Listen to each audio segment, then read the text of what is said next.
নমস্কাৰ, স্বাগতম জনাইছোঁ মোৰ অন্য এটি ৰেচিপিলৈ। আজিৰ ৰেচিপিটো সম্পূৰ্ণ ব্যতিক্ৰমী, মানে খুব স্বাস্থ্যকৰ, লগতে খুব টেষ্টিও, মানে হেল্ডি টেষ্টি দুয়োটায়ে। এয়া হৈছে বৰা চাউলৰ ভাপত দিয়া পিঠা, মানে কলপাতত দি ভাপত দিয়া পিঠা।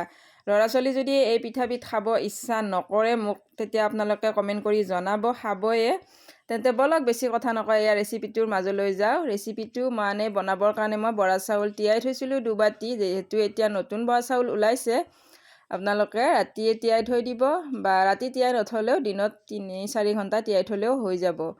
তাৰ পাছত পানীৰ পৰা তৰিয়াই লৈ পকা কল লৈছোঁ 2টা এয়া। আৰু যদি চাউল বেছিকৈ লয় কল বেছিকৈ ল'ব। মোৰ যিহেতু চাউল কম, মাত্ৰ 2 বাটি সৰু বাটিৰে, গতিকে মই কল 2টা লৈছোঁ। লৈ কল 2টা ভালদৰে পিটিকি মোহাৰি ল'লোঁ। তাৰ পাছত এয়া চেনি দিছোঁ 2 চামুচ। চেনিটো কিয় দিছোঁ কমকৈ, কলত মিঠাটো আছে, আৰু মই যিহেতু নাৰিকল এড কৰিম, গতিকে নাৰিকলৰো মিঠাটো আছে। এয়া ৰুকি লোৱা নাৰিকল 4 চামুচমান দি দিছোঁ। এই পিঠাৰ ৰেচিপিটো কিন্তু মই ক'তো চোৱা নাই, ক'তো শিকা নাই, নিজে ভাবি উলিয়াইছোঁ। এনেকৈ এদিন বনাই খালে নিশ্চয় ভাল লাগিব, ল'ৰা ছোৱালীও খাব। আৰু মই নিমখ অকণমান দি দিলোঁ, পানী পানী নালাগিবৰ কাৰণে, যিহেতু মিঠা জলপান হয়। আৰু এয়া তৰিয়াই লোৱা চাউলকেইটা দি মই ভালদৰে নাৰিকল আৰু কলেৰে সৈতে, চেনিৰে সৈতে সানিলোঁ। আৰু খুবেই সোৱাদ লাগে। আৰু কলপাতত যে দিম, ইমান ধুনীয়া মানে এটা গোন্ধ ওলাব। এয়া মই কলপাতখিলা লৈছোঁ, অকণমান গেছৰ জুইত সেকি লৈছোঁ, যাতে মেৰাই দিওঁতে ফাটি নাযায় তাৰ বাবে।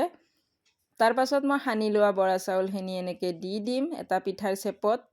আমি যেনেকৈ পাতে বন্ধা, মানে কঁকাল বন্ধা পিঠা বনাওঁ, ঠিক তেনেধৰণে বনাম। আৰু খাবলৈ আপোনালোকে খাই চাব, এই ৰেচিপিটো ট্ৰাই কৰি চাব। তাৰ পাছত মোক ক'ব, সঁচাকৈ খুবেই ভাল লাগে খাই। যিহেতু পকা কল দিছোঁ, পকা কলৰ এটা গোন্ধ, লগতে কেঁচা কলপাতৰ এটা গোন্ধই মানে একেবাৰে আমোল মোলাই যায় পাকঘৰটো, আৰু খাওঁ খাওঁ লাগি যায়। যিসকল ল'ৰা ছোৱালী জলপান খাই বেয়া পায়, সেইসকল ল'ৰা ছোৱালীক এনেদৰে জলপান বনাই দিব। যিহেতু কল আছে, নাৰিকল আছে, খুব স্বাস্থ্যৰ কাৰণে ভালো হয়। এনেদৰে মই কলৰে ঠাৰিৰে ধুনীয়াকৈ বান্ধ এটা দি লৈছোঁ সিটো মূৰে। তাৰ পাছত ইটো মূৰেও দি দিলোঁ বান্ধটো, যাতে সলকি নাযায়। এনেদৰে মই গোটেইকেইটা টোপোলা বনাই ল'লোঁ। লৈ এয়া দেখিছে, চচপেনটোত পানী দি দিছোঁ। পানীখিনি উতলাম, এতিয়াই মই দিলে আকৌ ভাপে পুৰিব যে, সেইবাবে মই উতল নাহোঁতেই টোপোলাকেইটা দি দিলোঁ। সৌটো টোপোলা অকণমান ফালি আছে, একো নহয়, ভাপ সোমাই যায়, ধুনীয়াকৈ সিজিব চাউলকেইটা। আৰু এনেদৰে 10 মিনিট সময় মই সিজিব দিম চাউলকেইটা। চৰিয়া এটা দি দিছোঁ, ভাপটো যাতে ওলাই নাযায়। যিকোনো ঢাকনি বা বাচন এখনো কিন্তু দিব পাৰে। তাৰ পাছত এয়া মোৰ 10 মিনিট হৈ গ'ল। কি ধুনীয়াকৈ ভাপ ওলাই মোৰ চাউলকেইটা সিজি গ'ল। আৰু টোপোলাকেইটা তাৰ পৰা খুব সাৱধানে নমাই ল'ব। ভাপৰ জুয়ে কিন্তু পুৰিলে ভাপৰ তাপটো কিন্তু খুব তাপ হয়, খুব জ্বলে।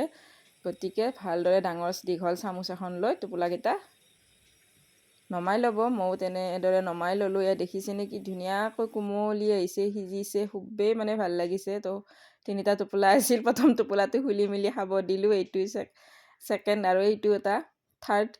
গতিকে 3টা টোপোলা মই এনেদৰে আনবক্সিং কৰিলোঁ। আৰু আনবক্সিং কৰি এতিয়া দেখিছে, হাতত ধুনীয়াকৈ এনেদৰে মুঠি মাৰি ল'ম। ইমান কোমল হৈছে, মুখত দিলে পমি যায়, আৰু পকা কলৰ গোন্ধটো খাবলৈ যে কি মজা হৈছিলে ফ্ৰেণ্ডছ। আৰু আপোনালোকে কল, নাৰিকল, চেনি নিদি এনেও এনেদৰে বনাই আঞ্জাৰ লগত খাব পাৰে, পাঠাৰ মাংসৰ লগত বা মাছৰ আঞ্জাৰ লগত।